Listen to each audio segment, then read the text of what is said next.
Welcome to Home Means, where the heart of Nevada comes alive. I'm your host, Heather Brown, and this is a place where we uncover the real stories behind the people who make our state extraordinary.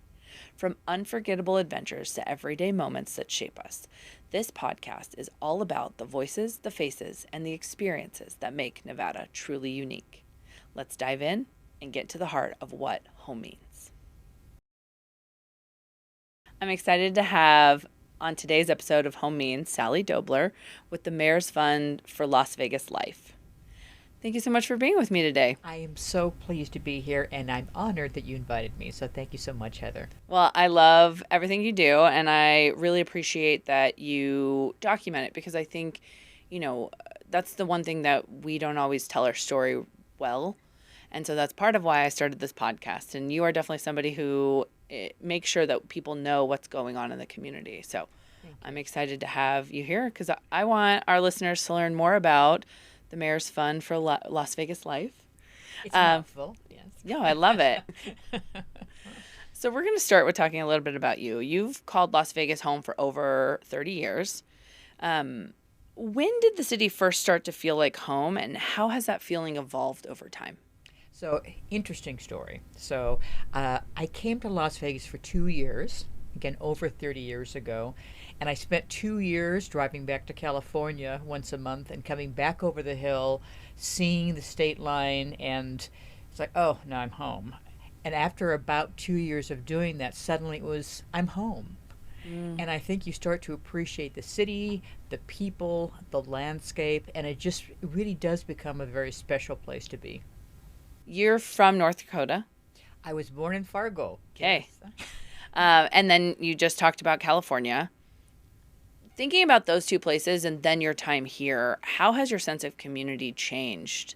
What foundations did you bring with you that you think has made all the difference? I think a lot of it is just the dynamic element of being here in Las Vegas. I was in the Midwest, actually North Dakota, Minnesota, Kansas, and then we moved to California. My family moved to California when I was going into high school. So I didn't really have a community check, shall we say, until we got to California. But I think what is really stands out with Las Vegas is that if I had stayed in Orange County, my life would be completely different. I wouldn't be engaged in the community. I wouldn't have the friends that I have, the people I do business with. And so if you're doing things for the right purpose in Las Vegas, you can be a big fish in a small pond from the standpoint that you can really be a change maker and you can be part of creating something great. And back in a place like California, it doesn't offer those opportunities. There is something special here, and you have people who are locals. And I was having this conversation with someone recently about growing up, we didn't have locals that came and talked to us at school. Everybody was from someplace else. But now you have like 1-2 generations that have been here and grown here, and now they're in making a difference in the community. And I'm always fascinated when people say I'm second, third generation. And I always ask them, why did your family come here? Yeah. Because I think that's fascinating. I think that's what actually makes our community. We are so diverse. We have so many different backgrounds. We have so many different origin stories. And we all choose to stay here. We all choose to be here, and we all choose to give back to our community. We have so many of those people who have those stories about how their families didn't have the education just because they didn't have the opportunity to have the education. But what they did so that these are our leaders of today, and we have to be so grateful to their parents and their generations because we have such extraordinary people here who could be national and global leaders, but they have chosen to make their mark here in Las Vegas. And imagine where we go in Las Vegas, where we are the best with entertainment, technology. I mean, we're unparalleled. We could build a sphere here, which was the first in the world of that kind of a concept. So I agree, and I think as we get more sophisticated with that, we're sitting here in Blackfire. That's a game changer for this town. And so I think the sky's the limit, and I agree with you that I'm excited to see where we can go and in a short period of time, because now we are moving forward at a velocity that I think is unparalleled. Well, and I really like reminiscing about how people have invested in our region. But if somebody was to ask you today, why should someone invest in the Las Vegas community? What would be your answer? It is one of the most unique communities, I think, in the world. I think that because it does give you a chance in a very dynamic way to feel like you are part of the fabric, you are part of the change. And then, just from a commerce side, look at what's happening in our area with economic development. Bringing sports in was a game changer from the standpoint of sports medicine, from all the technology that goes with it. When you look at the AI companies now that are coming in investing, we offer the opportunity to be a real trailblazer here. And do it in a community that wants to do it with you. And I think the opportunities are really exciting. And you can make your own path here. I love to tell people that just a few years ago, Las Vegas wasn't allowed to advertise during the Super Bowl. And we just held the most profitable NFL Super Bowl in history. And it takes people just pushing the limit. We became a sports and entertainment capital, not just entertainment. And look what happened. So, yeah. And I sat in Allegiant Stadium during the Super Bowl and reflected on that too. Yeah. And at the end of that, they were saying that this was one of the best Super Bowls that had ever been had, and how quickly they come back. So, and to your point, I agree. Maybe 10 years prior, they couldn't do a TV ad during the Super Bowl. So, but that just gives you an idea about how the tide can turn in a very short period of time. And I think that we as a community embraced our local teams, which helped them grow and get on a national stage. I also think that national stage showcased Vegas in a very different light. Realize we don't all live in casinos. Yeah, that's right. We're not. I would probably pick Wynn, if I was going to, or one of those, upscale properties. Well, and I tell you, I think that number one, UFC does not get the credit that it should get for being the first sport here in Las Vegas and really starting on a shoestring. But I think one of the things that really catapulted us forward as being a community was the way the Golden Knights handled the tragedy of October 1. And I think that was a game changer, no pun intended. Number one, the sensitivity that they did was extraordinary. And the fact that what that did to bring us together as a community, I think was extraordinary. And I think that began the love of sports, certainly the love for the Knights. And then as the other teams came in, the Raiders and then going into the Aces, they also demonstrated that they're part of the community. They're not here just to play ball. They're here and they're going to make a meaningful difference. And I think that the A's were brilliant to hire Mark Bedane, who is one of the nicest men on the planet, But I think in terms of getting that acceptance, because he is so well liked, he had the opportunity to leave when he left his former position, and he stayed here. Yeah. And I hear more and more from people, their positions may change, their circumstances may change, but they want to stay here in Las Vegas. We have, very high-ranking people at Nellis that could have been transferred out to very high-level positions. Rob Novotny is a really good example of it. And they said, no, this is my home now. Yeah. So this is where I'm staying. And that kind of talent and treasure that we are attracting will, again, help to make us an even better city. So you've worked extensively in both the private and public sector, and you've had many different hats. But over your tenure, where do you see the biggest gap in community needs, and what kind of bridges do you think we can build to help fill those gaps?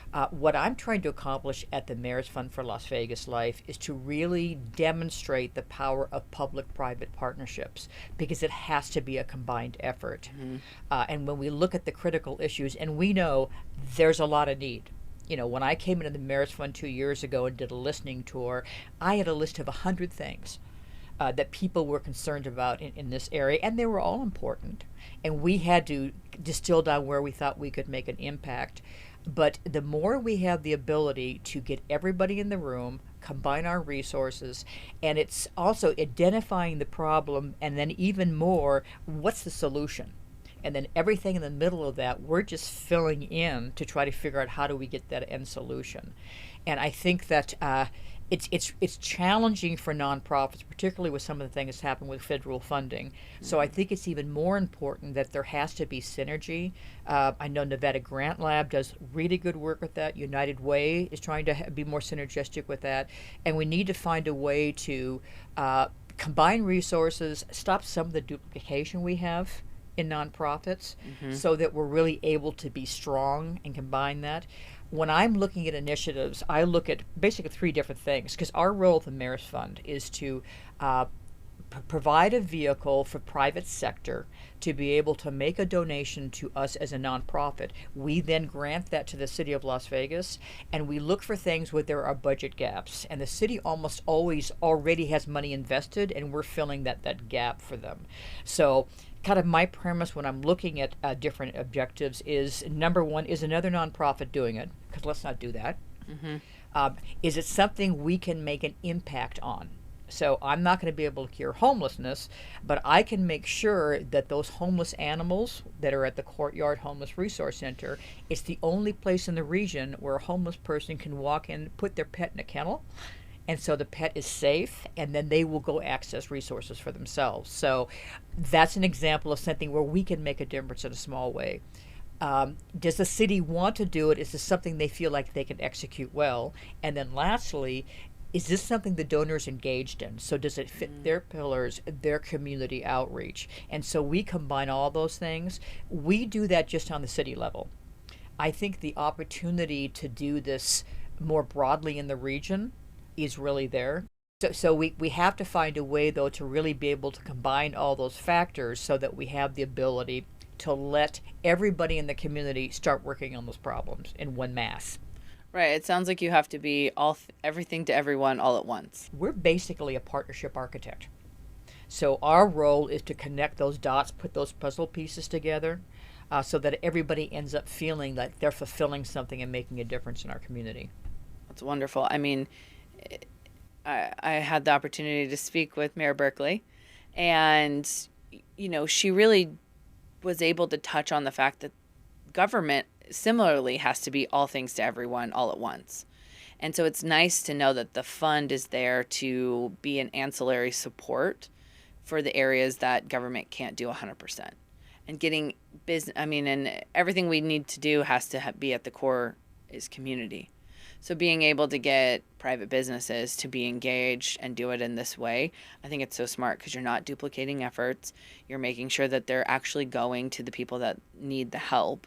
And you can see a real return on investment because government is going to be able to, put some staffing power behind it and talk about it. And elected officials can make sure they push initiatives and things like that. Well, I'll tell you, when I went to the city, because I had not, and I should say, my office in the city, I don't work for the city, I work with the city because we are a separate 501c3 with our own board of directors. But I was so impressed at the passion. I was expecting bureaucrats, right? The passion that the employees, it's all the way down to people implementing the programs, all the way up to the mayor, that they care about what they're doing and they care about their initiatives. And then the other thing that we can offer is kind of that architect is that it kind of demystifies what municipality does with the funds, because I am able to get the dollars as a grant to us. I grant it back to the city, but then I in turn get impact reports and that information back from the city, so I can go back to the donor and say, this is what your contribution did. And I think that's also really important to have that kind of accountability. Well, and it's nice because I'm assuming the donors have a bigger return on investment than just a dollar in, dollar out because of the work being done already within the city, with staffing and their programming. And that's exactly right. So the staffing for these programs is established. They're used to doing something with that nature. I work with 4 or 5 departments, and they all specialize in something. I think the youth development social initiatives has 400 people in the department. And so I know that they are going to be able to execute something with excellence. So number one, it gives me confidence that I'm really able to offer something that I think is going to be impactful. It's just a great partnership, and that's what I really enjoy about it. Is that it really is a partnership, and I will typically, if I'm talking to a donor, I'll get a department in the room with the donor, and we talk about where's the need, what's the resource the donor can contribute, how is the city going to use it, and that's really how we put those projects together. And the same with grants, we do it all in a partnership. That's so good because, I mean, I think Nevada is the lowest. I think it is the lowest in return on federal grants. And so I know Nevada Grant Labs is really doing all they can. So I'm glad that you're also going after grants in addition to that, because we do need programmatic structures that will help us bring in more grant funding. Our community needs it. And so I'm glad to see that that's also an initiative of what you're handling. We don't do a lot of federal initiatives, and the reason for that is because we're a partnership and we're not actually executing the programs. There's some benefit to that because there's an extraordinary amount of compliance and restrictions that come with those. But what we do is that we bring the private sector in, so the corporations, the private philanthropists, the families, and I think the opportunity, and I think there's going to be a lot of discovery with that as things have evolved with some of those federal funds drying up for other nonprofits, is that the opportunity to start looking at where we can really start getting more investment, even getting into a legislative level, how important that nonprofit element is and what that brings to the community. And I think that that can't be stressed enough. Yeah. No, that's totally right. And, I started a nonprofit a few years ago to help startup founders kind of get connected. We wanted to embrace the entrepreneurial spirit that is very much alive and well in Las Vegas, but they needed a central hub. We needed community. And it was really hard for me to get people to pay attention and want to be engaged. It's not because I don't think we have amazing entrepreneurs here that have exited from companies. It's because maybe this idea of like the connectivity isn't quite expanded into the 2.4 million people that live here. It's the people who want to be engaged are super engaged. But I've seen just in the last 5 years that I've been home, that has changed significantly. And it is amazing to see how, maybe it's your work at the Mayor's Fund. Maybe it's, what's happening on social media, just talking about things and people get curious. And I really just appreciate that there are more people reaching out saying, I want to be involved. I want to be engaged. How can I do that? And you were a trailblazer, by the way.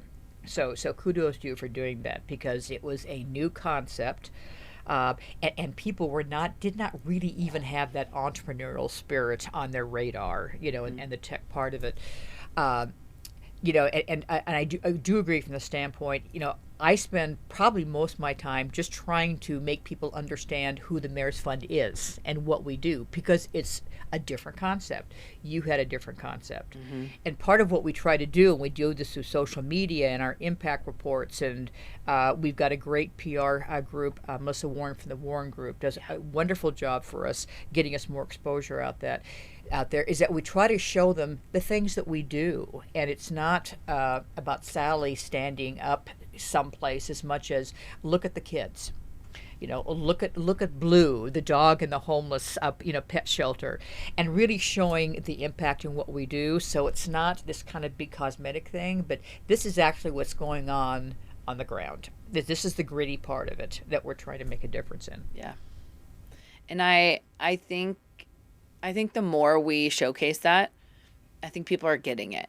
I told you, it's just been a few years, and the conversation is totally different than when I first started. And thank you for saying that, because I knew, looking at other ecosystems, looking at other communities our size, that we needed something that belonged to us. And so I'm glad that we're both kind of championing that kind of mentality here and saying we're homegrown programs, we're homegrown the problems, we can identify them, and we're just going to fix it ourselves. And I'm very lucky because I also have had the opportunity to really work with visionary Mayor Carolyn Goodman. Started this in 2017, and then in 2023 they took it from being a city department into a real 501c3. Mm-hmm.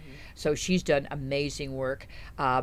I love Mayor Shelley Berkeley. I've known her since she was in Congress, you know, visiting her with NAOP in those halls. Yeah. She's going to do extraordinary things and is passionate about what we're doing in the community. So it gets back to the synergy, is that everything when you hear about success and where there was extraordinary success, the message was we all had the same mission and we walked the same steps toward it. Well, I love that you've had two very strong women at the helm that you get to work with. That always excites me. So growing the Mayor's Fund obviously comes with its unique challenges. What have been some of the toughest obstacles you've faced, and how have you managed to overcome them? I think, you know, a lot of it, number one, is just making people understand who we are, what we do, because it is a unique nonprofit structure for Southern Nevada.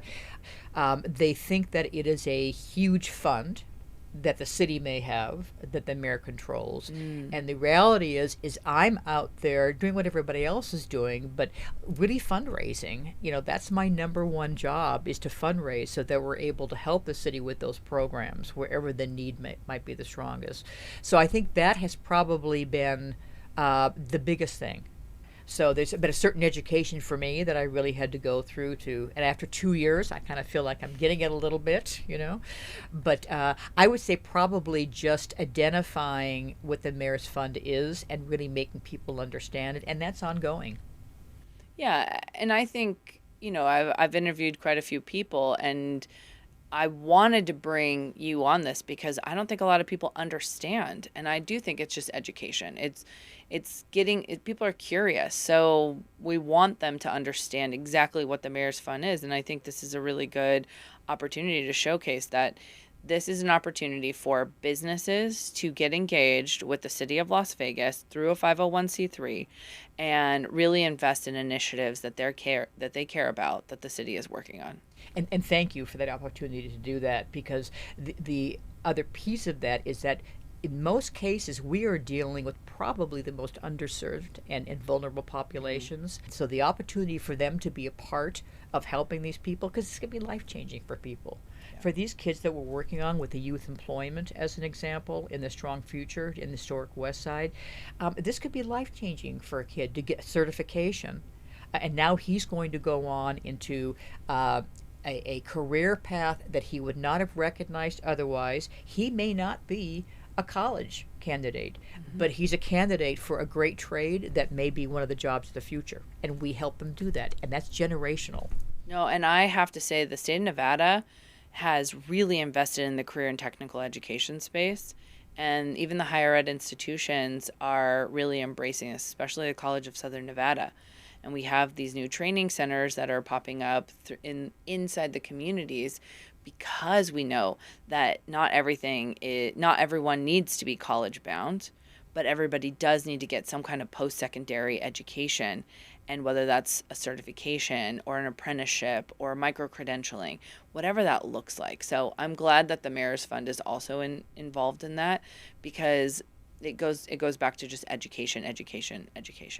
Well, and you'll probably be at this event, but I'm sure you know that next week they'll be cutting the ribbon at the CSN City of Las Vegas Workforce Training Facility, which is amazing and beautiful, and it's meaningful because, number one, the area where it's located, because you have the city's workforce training. It's right by the historic Fifth Street School, which is fascinating. It's by a whole redevelopment plan that they're planning to really re-energize and reinvigorate that community, which was really depressed for a long period of time and pretty much overlooked.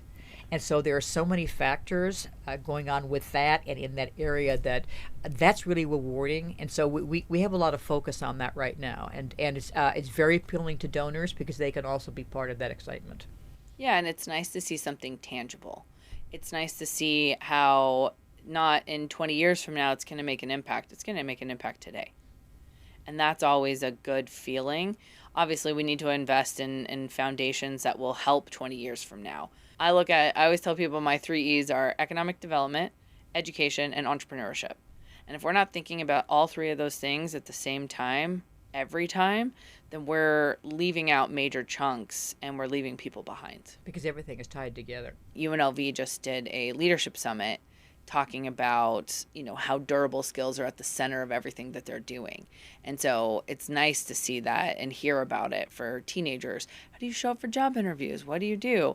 That's all really important stuff. And that's things that are going to make them better community members, better civic engagement leaders, better everything. And they're essential for their success and, to your point, through their entire life, because everything they will touch, they need to make sure they have some kind of a skill level for it. And very often, I think that doesn't get covered. So looking forward, what bold initiatives or next steps are kind of on the horizon for the Mayor's Fund? We see the momentum building, particularly in the case of these workforce programs. And it's also very helpful for us when we're talking with new companies that want to come in. We've been very grateful for donors like Haas Automation. Their number one priority in terms of their workforce is what is the right workforce and can we get it here? So I think we're able to capture those companies. And again, that brings them in the community. It makes part of it and also helps to build those things we need to build. So, we'll always be doing things based on need with, the homeless initiatives, making sure pets are safe. I personally am a big proponent of public art because I think that also uplifts a community in so many ways. There's a amazing exhibit that will be opening on September 4th at the new Civic Center Plaza, City Hall. It's a collaboration between our Nevada Museum of Art, Las Vegas Museum of Art, and the city, and it'll be the first exhibit ever in the new gallery in the Civic Center, and we will be participating in that. So those things are just exciting, and those are kind of the quiet things that make such a difference in the community. So I'm trying to focus on that too and make people understand that. But then getting back to the workforce, it pretty much touches everybody. So those are some of the big projects that I'm kind of looking at the next year. And I love that you're making art a center focus, because I think a lot of times that gets by the wayside because it's not homelessness, it's not, pets, it's not things that are immediate needs. But if we lose art, and I talk a lot about, AI, it's part of the everyday vernacular now, is how is AI going to change X? At the end of the day, art will still have to be human driven.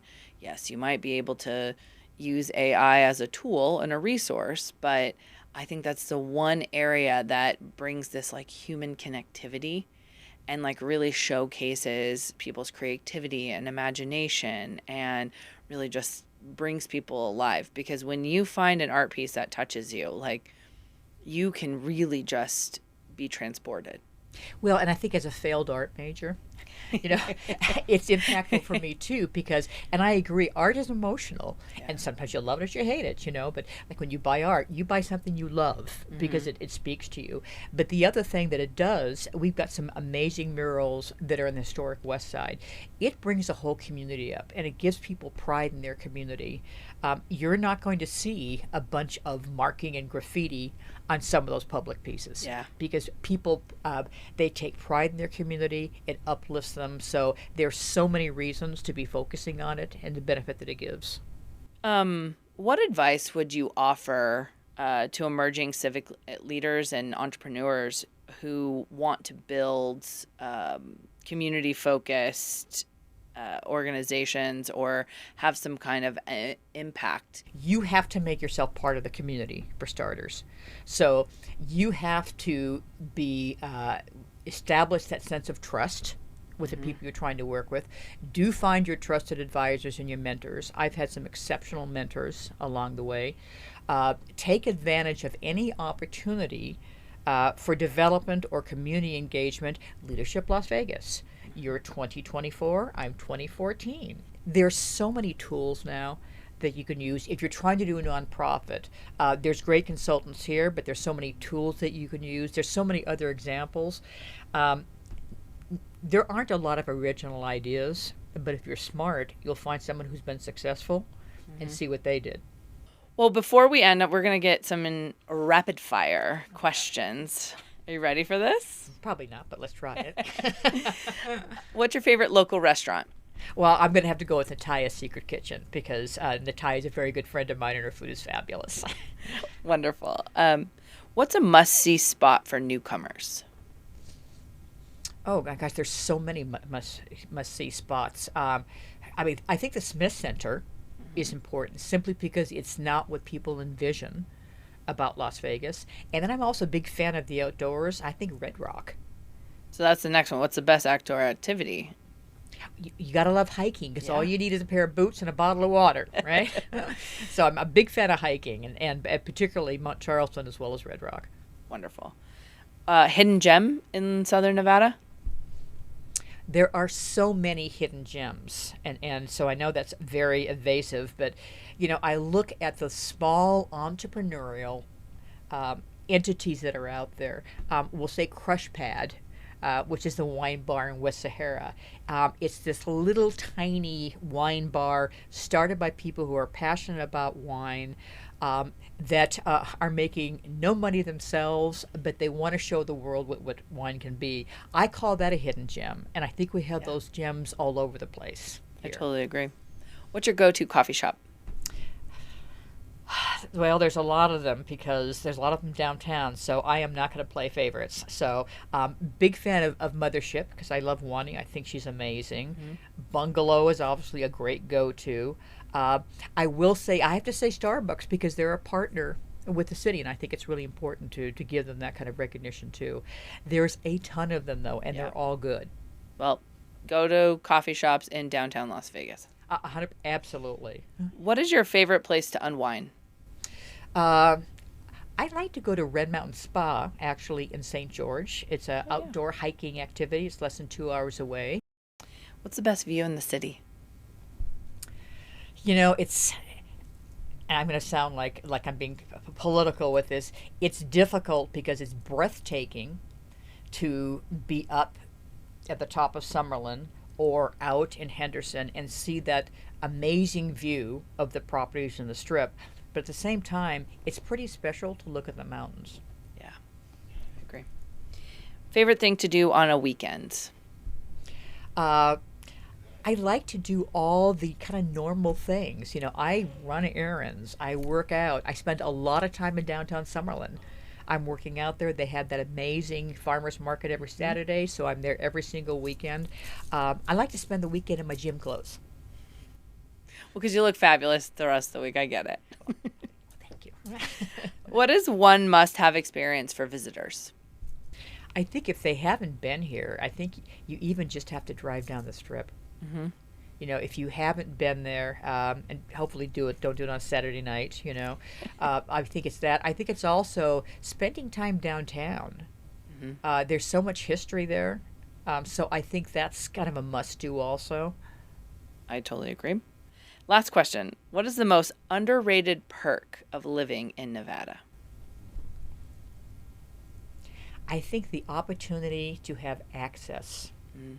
to folks that are game changers, is and can really be mentors. I think, and I don't think it's like that in a lot of different other cities. Well, Sally, I have really enjoyed this conversation and learning more about the Mayor's Fund for Las Vegas Life. You were just mentioning to me, LIFE is an acronym. It's actually an acronym for livability, innovation, future, and education, and I think that really kind of sums up what we're creating here in our community. I totally agree. I've really enjoyed this conversation, and So much fun. thank you so much. And I love you, and it's been fantastic. Thank you. You're sweet.